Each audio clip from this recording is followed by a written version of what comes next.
Hey everybody, welcome to another video. In this one, rather than just look at some examples of computation, we're going to look at generalizing the idea of a rotation vector field.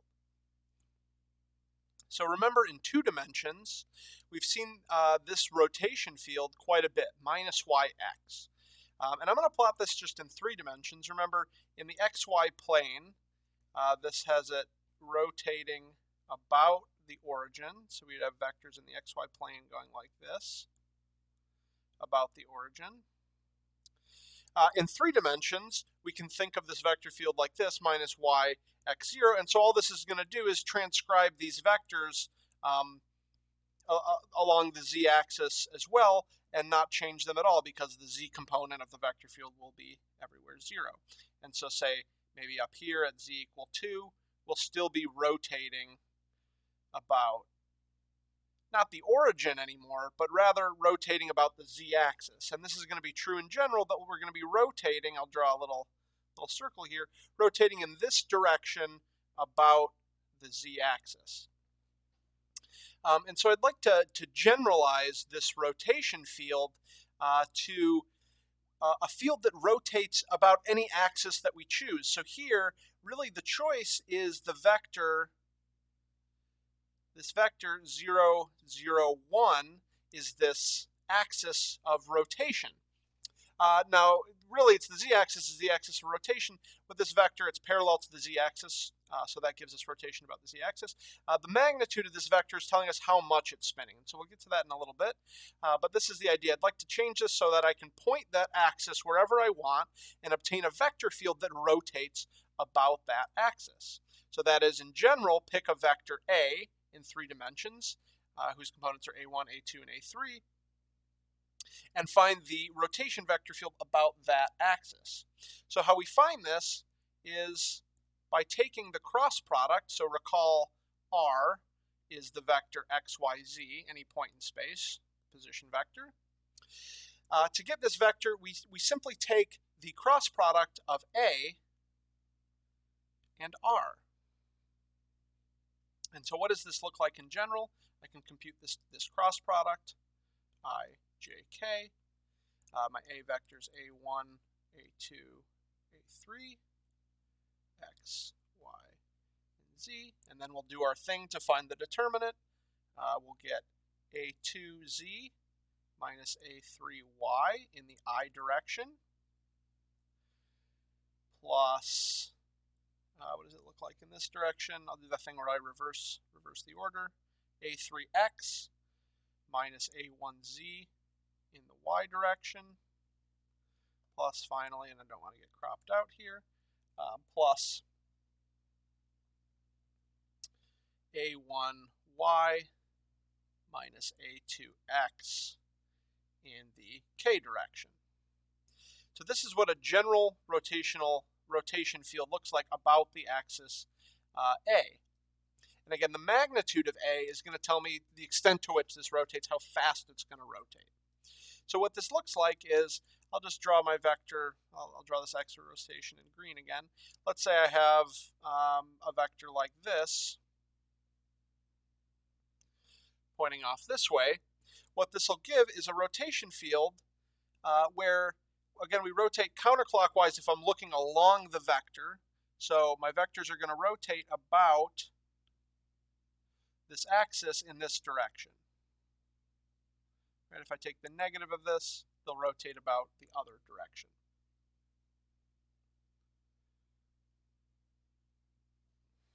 Like that. So rather than draw all the vectors here, I'm just going to describe the rotation about this. So a couple key points about this vector field. Right, in general, it's expressed as A cross R.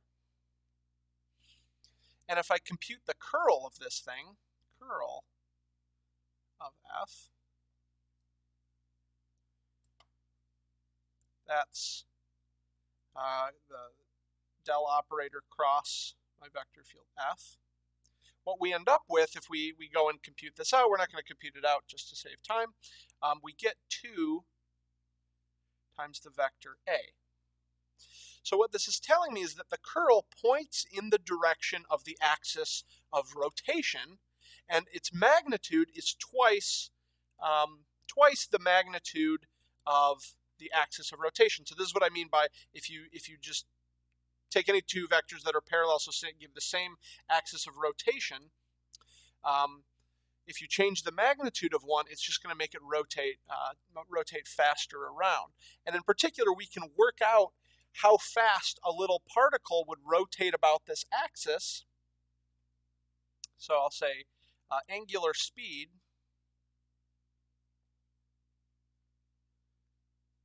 about axis, let's call this omega.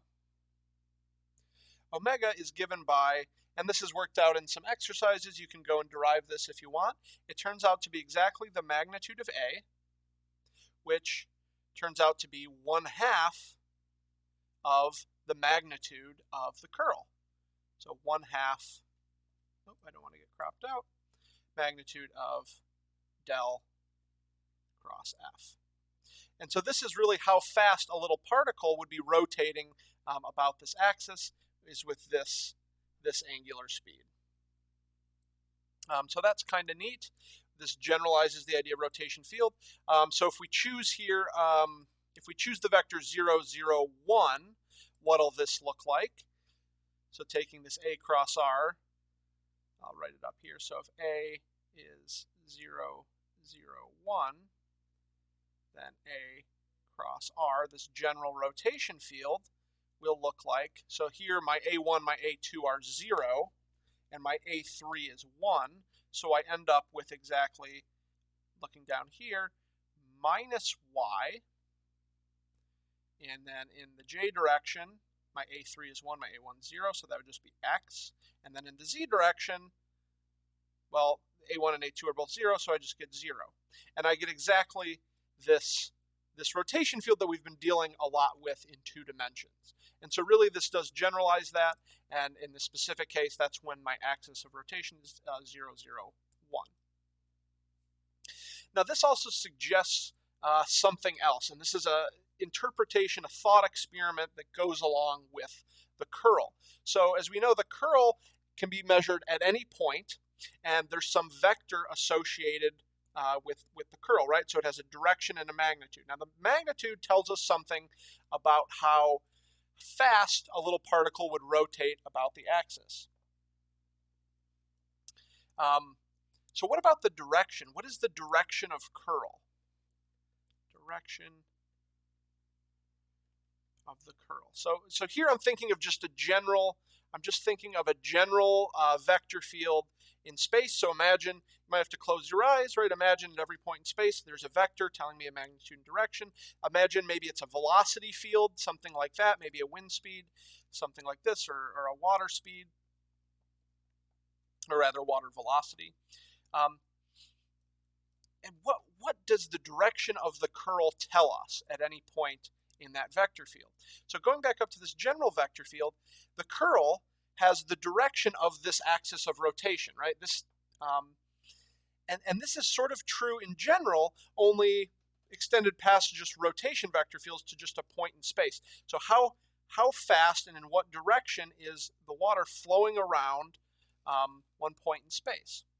So in general, the direction of the curl is given by this thought experiment where at any point in space, so pick some point, maybe it's over here, you place a little paddle wheel down.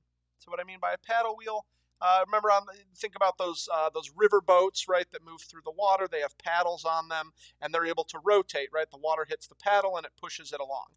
So imagine a little paddle wheel here. So there's maybe its axis, and then we have these little paddles coming off in every direction. I know this is a terrible picture. I hope you're getting the idea. Maybe it looks like, I don't know, more like a satellite or something like that. But anyway, we have these paddles coming off in any direction, and maybe there's more of them here, to catch the water and make this thing rotate. And so here we'll describe the vector describing the direction of the paddle wheel. We'll call this n. And so the question is, if I place this paddle wheel in the vector field, and imagine it's a velocity field, if I place this paddle wheel in the vector field, which direction should I point the paddle wheel for it to move the fastest? So what direction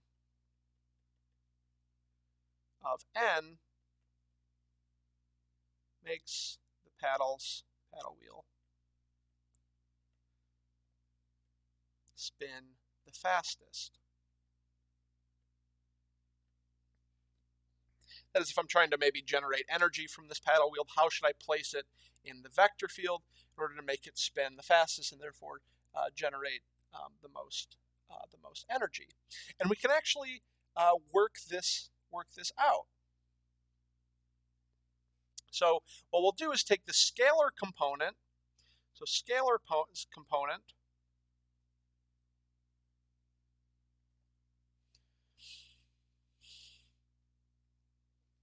of the vector field, or rather the curl, scalar component of the curl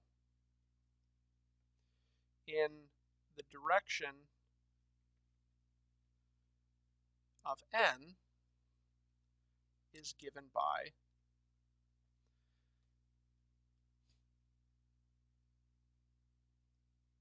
using projection, del cross f dot n turns out to be the magnitude. We'll write it using with the angle between them. Del cross f. Now this normal vector, right? This is just telling me the direction of the paddle wheel. We'll assume this magnitude is 1. So it's just the magnitude of the curl times cosine theta, where theta is the angle between the curl del cross f and n. So at this point there's some curl to this del cross f, and I'm projecting this onto n.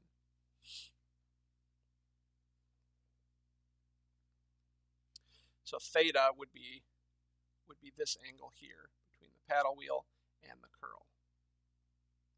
And so from this formula we can see that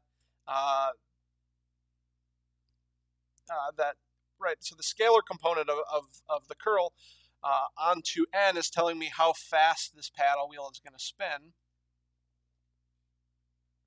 And that will happen when cosine theta is either 1 or negative 1. So when theta equals 0, or theta equals pi, then the paddle wheel spins the fastest.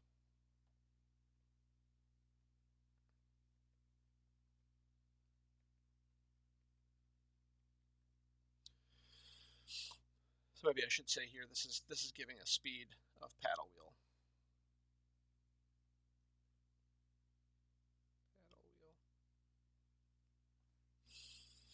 And so that is, if I want to maximize the speed of the paddle wheel, I need to align the direction of the paddle wheel with the gradient. So that is, the paddle wheel spins fastest when n is aligned with the curl of my vector field. So what is this telling me? It's telling me that the direction of the curl, so when it's aligned with this, so the direction of the curl is exactly how I should be placing my paddle wheel, the direction of the paddle wheel, to make it spin the fastest. And so this is a physical interpretation for the direction of the curl. It's the direction of the paddle wheel that'll make it spin the fastest. That's all this direction of the curl is telling me. It's telling me the most angular speed about a given axis. And then the magnitude of the curl is telling me how much that speed actually is. All right, in the next video, we'll take a look at some examples and compute the curl.